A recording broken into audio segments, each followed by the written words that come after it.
ओम नमः शिवाय। तंत्र के रचयिता भगवान शिव को मेरा नमस्कार है। बहुत सारे मोहिनी मंत्र मैं आपको दे चुका हूँ और ये जो मंत्र हैं ये एक ही बार में काम करते हैं। बहुत सारी क्वेरीज आ रही हैं, बहुत सारे क्वेश्चन पूछे जा रहे हैं कि ये कैसे होगा, मांस मछली खाई जा सकती है या नहीं, क्या मैं इसको ब्रह्म मुहूर्त में नहीं कर पा रही तो रात को कर सकती हूँ। तो बहुत सारी ऐसी क्वेरीज हैं। तो आज जो है मैं आपको इन क्वेरीज़ का उत्तर दूंगा और एक और ऐसा बेहतरीन मोहिनी मंत्र दूंगा जो कि बहुत सरल है। इसमें जो है आपको कोई भी परहेज नहीं करना। ये महामोहिनी मंत्र है। इस मंत्र को तब किया जाता है जब आप कुछ भी करने में असमर्थ हों। यदि आपसे ठीक से बैठा भी नहीं जा रहा, बस बेड पर बैठकर आप इसे कर सकते हैं या फिर सोते हुए इसे कर सकते हैं। और ये इतना सटीक है कि बस एक ही बार में जो भी साधक है उसका मनोरथ जो है पूरा कर देता है। जो भी आपके मस्तिष्क में विचार उठते हैं, जो भी आप सोचते हैं, उन सब को फलित करने में ये मोहिनी मंत्र कारगर है।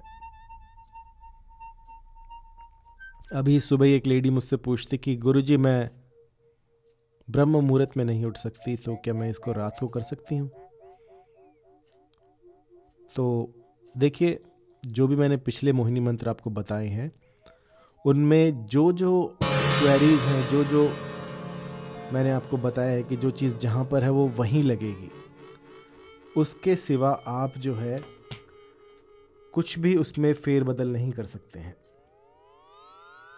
जैसे कि यदि आप सोचते हैं कि सुबह का समय बता रखा है तो आप उसको रात को कर ले, तो ये बिल्कुल नहीं हो पाएगा। जो चीज़ मैं जैसी बताता हूँ बिल्कुल वैसे ही कीजिए। और अगर आप इसमें ज़रा सा भी फेरबदल करते हैं तो जो रिजल्ट्स हैं वो कोसों दूर चले जाते हैं। तो इन सब दिक्कतों को देखते हुए आज मैं आपको एक बहुत ही सरल मोहिनी मंत्र बताने जा रहा हूँ। इस मोहिनी मंत्र को अगर आपने साध लिया तो समझिए जिंदगी भर के लिए ये मोहिनी विद्या आपके साथ रहेगी। ये एक ऐसी विद्या है जो कि अलौकिक शक्तियों को आपके द्वारे ले आएगी। एक ऐसी विद्या जो कि इस धरा पर कुछ गिने चुने लोगों के पास ही होगी। एक ऐसी विद्या जो कि सामने वाले को वशीभूत कर दे। तो इस तरह की विद्या के लिए आज मैं आपको एक शाबर मंत्र दूंगा जिसमें कि कोई परहेज नहीं होता। आप कभी भी इसे कर सकते हैं। तो इसको शुक्रवार से शुरू कीजिएगा या बुधवार से, जो भी आपको अच्छा लगे उसमें शुरू कर दीजिएगा। इसके बाद जो है आपको एक अनार का पेड़ ढूंढना होगा। अनार का पेड़ ढूंढिए और उसके नीचे अपना आसन लगा लीजिए। किसी भी, चाहे ऊन का हो, सूती का हो, कोई भी आसन लगाइए लाल रंग में। और सूरज की तरफ मुंह करके, जहाँ से सूरज उगता है उसकी तरफ मुंह करके बैठ जाए। और इस मंत्र का जो है जितना भी यथासंभव जितना हो सके उतना जाप करें। उसके बाद जो है आपके अंदर एक ऐसी शक्ति आएगी जो कि जिसको भी आप अपने समीप लाना चाहते हैं वो देखते ही देखते खुद ब खुद आपके इतना समीप आ जाएगा कि आप सोच भी नहीं सकते। ये तब प्रयोग में लाई जाती है जब आप किसी को अपने अनुकूल करना चाहें। इससे दुश्मनों को भी अपना गुलाम बनाया जा सकता है। कभी कभी ज़िंदगी में कुछ ऐसे समय भी आ जाते हैं जब शत्रु जो है वो हानि ही पहुंचाते रहते हैं। और कई लोग ऐसे भी होते हैं जो किसी की हानि नहीं देख सकते, लेकिन उनको अपना बचाव करना होता है। तो इस मंत्र का प्रयोग आप कर सकते हैं। इससे होगा ये कि आपके जितने भी शत्रु हैं वो भी आपके मित्र हो जाएंगे, क्योंकि जो मोहिनी विद्या है वो आपके पास होगी। आप किसी को भी अपने वशीभूत कर सकते हैं। तो आइए आपको इसका मंत्र मैं आपको बता दूं। अगर आपको समझ में ना आए तो sarstops.com पे जाइए नीचे डिस्क्रिप्शन में लिंक है, वहाँ पर आपको ये लिखा हुआ भी मिल जाएगा।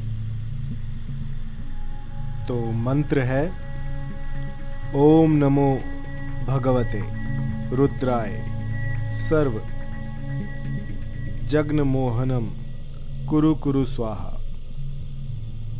मंत्र एक बार फिर, ओम नमो भगवते रुद्राय सर्व जग्न मोहनम कुरु कुरु स्वाहा।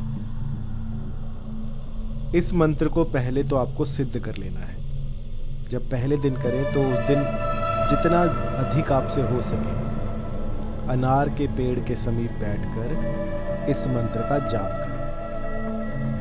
लगभग 20-25 माला कर डालें और इसके बाद चुपचाप आकर अपने घर में सो जाएं या अपने जो भी दिनचर्या के काम होते हैं उनमें लग जाएं। उसके बाद जब संध्या हो जाए उस समय पर इस मंत्र का 108 बार सुबह शाम जाप करते रहें। हफ्ते भर तक ये करें तो आपका जो भी साध्य है वो दौड़ा दौड़ा भागा भागा आपके पास आएगा। यदि कोई प्रेम में अड़चन आ रही हो, पत्नी पति की ना सुन रहा हो या फिर पति गाली गलौज करता हो, तो इस तरह की साधना आप कर सकते हैं।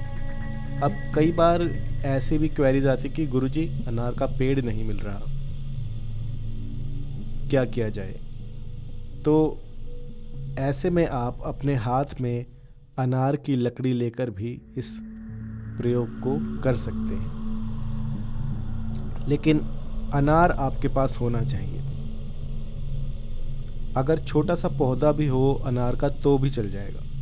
नर्सरी से कोई पौधा ले आए और उस पौधे को अपने पास रखकर फिर इस मंत्र का जाप करें तो भी ये सिद्ध हो जाएगा। और इसके बाद हफ्ते भर ये प्रयोग करें और मेरा यकीन मानिए आपके भीतर एक ऐसी चमत्कारिक शक्ति आ जाएगी जो कि किसी को भी आपके वशीभूत कर देगी। आप जहाँ जाएंगे आपकी बातें कोई टाल नहीं पाएगा। एक विशेष प्रकार की शक्ति होगी आपके पास जो कि किसी को नहीं दिखेगी, लेकिन आपके जितने भी काम हैं वो बनाती जाएगी। ये किसी विशिष्ट प्रकार के व्यक्ति के लिए नहीं है कि आप ये कर सकते हैं, आप नहीं कर सकते। ये कोई भी कर सकता है। शाबर मंत्र है, इसको कोई भी लगा सकता है। और इन शाबर मंत्रों की ये खूबी होती है कि ये बहुत जल्दी सिद्ध हो जाते हैं। एक दिन में, 1 घंटे में आप कभी भी इनको सिद्ध कर सकते हैं और ये आपका काम बना कर देंगे। ये जो मंत्र है ये मेरे प्रीमियम मंत्रों में आता है जो कि मैं किसी को नहीं देता हूँ, लेकिन अब मैं वो सारे मंत्र भी दे रहा हूँ ताकि इसका एक संग्रह बन जाए। अब मेरी डायरी के कुछ पन्ने जो हैं वो गायब हो गए हैं, तो बहुत अजीब सा लग रहा है कि वो इतना जो सालों की जो मेहनत थी वो कुछ मंत्र जो हैं वो गुम हो गए हैं जो कि बिल्कुल मेरे दिल के समीप थे, और उनमें से अगर ऐसा कोई मंत्र गुम हो जाए तो बहुत दुख होता है। तो अब जो है इनका एक संग्रह मैं बनाऊंगा और अब आपको ऐसे ऐसे मंत्र मिलेंगे जो कि कुछ ही दिनों में, कुछ ही हफ्तों में आपका काम बना देंगे। ये जो मोहिनी मंत्र है ये बहुत ही सटीक है, शाबर मंत्र है, इसलिए इसको करना बहुत सरल है। कोई भी कर सकता है, कोई परहेज नहीं है, कभी भी कर सकते हैं। जब आपका मन करे तब कीजिएगा और रिज़ल्ट बहुत जल्दी मिलते हैं। शाबर मंत्रों में एक ये विशेषता होती है कि ये टूटी फूटी लैंग्वेज में होते हैं। किसी गांव कबीले की भाषा आ गई, कुछ संस्कृत आ गया, ऐसे सारा कुछ जोड़कर ये मंत्र बनते हैं। लेकिन इनकी जो शक्ति है वो अपार होती है। एक बार किसी पे लग जाए तो फिर किसी के हटाए नहीं हटता। मुझे याद है ये लगभग 25 साल पहले किसी ने मुझे दिया था। वो मंत्र तो मैं आपको नहीं बता पाऊंगा, लेकिन उस मंत्र ने 1 महीने के भीतर मेरा काम बना दिया था। और तब से मुझे जिज्ञासा हुई मंत्रों को जानने की, क्योंकि ऐसा कैसे हो सकता है। इस धरा पर उस समय की जो मेरी सोच थी वो बिल्कुल ही बदल दी उस मंत्र ने। और उसके बाद जो मेरी ज़िंदगी थी वो मैंने इसमें लगा दी कि जो मंत्र हैं उनको ज़्यादा से ज़्यादा इन पर रिसर्च करूं और इनका एक संग्रह बना दूं। और उसके बाद आप जैसा कि देख रहे हैं कितने लाखों मंत्र हैं अब मेरे पास और सारे के सारे काम करते हैं। तो ये जो पृथ्वी है इस पर नाना प्रकार की शक्तियाँ विचरण करती हैं और जो साइंस है वो एक छोटे से पार्ट को ही अभी जान पाया है, उसके बारे में भी पूरी अभी जानकारी नहीं मिली है, बस अंदाजे लगाए जा रहे हैं। तो कुछ ऐसी चीज़ें भी हैं जिनके बारे में अभी हम नहीं जानते हैं। तो उन्हें शक्तियाँ कहिए, अलौकिक शक्तियाँ कहिए, कुछ भी कहिए, लेकिन उन चीज़ों से कैसे संपर्क करना है, उनसे कैसे अपना काम निकलवाना है, अब तक हमें सिर्फ